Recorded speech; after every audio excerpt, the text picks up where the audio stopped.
who has demonstrated outstanding initiative, community commitment, and the ability to inspire others. It's ABA's highest honor for an individual.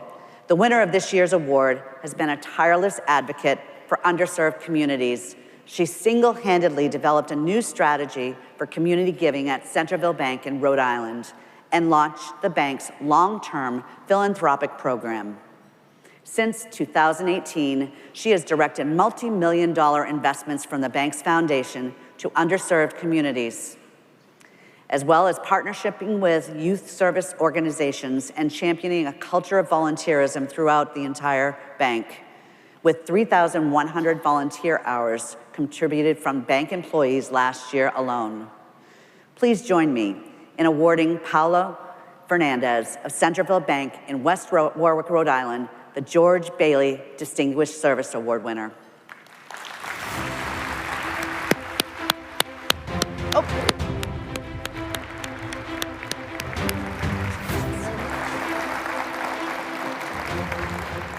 Good morning. Thank you, Julie, and thank you for your remarks about lifting our minority communities. That really was an important message that we needed to hear.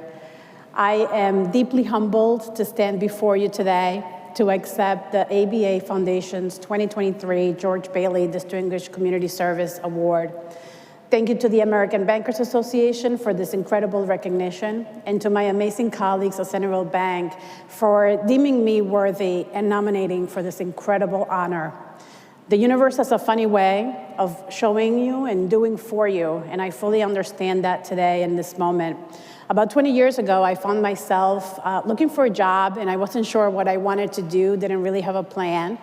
And the day I accepted a role with United Way of Rhode Island, a local bank called me 2 hours later and offered me a job. I could see myself doing both, but after some thinking, I joined United Way. The deciding factor was because I had lived experience in how they help people.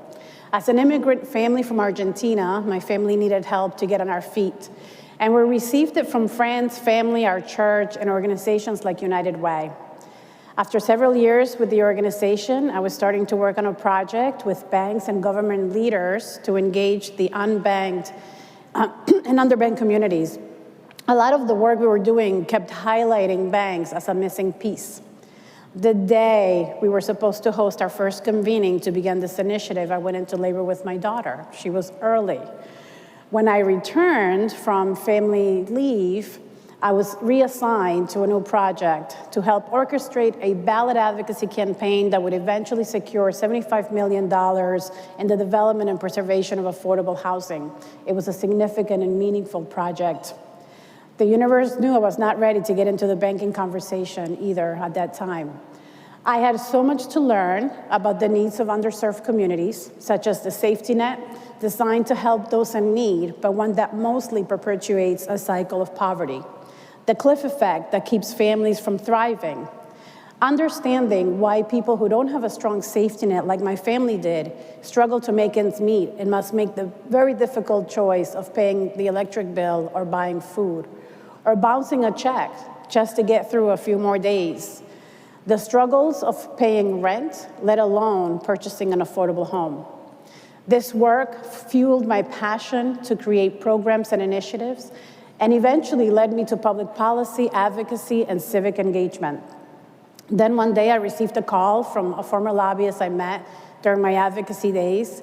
She said I would be the perfect person for this local bank looking for someone to lead their community development work. It was not the bank I turned down many years ago, it was even better. I joined Centerville Bank when Hal Horvath was ascending as president. He was establishing a leadership team to help with a growth and expansion plan, and this included a bold and intentional community development role. I remember during one of our conversations about joining the bank, I said to Hal that he would have to be okay with probably not seeing me for a few days or maybe a few weeks, because in order for me to do what he was asking, I needed to be in the community, and I needed autonomy.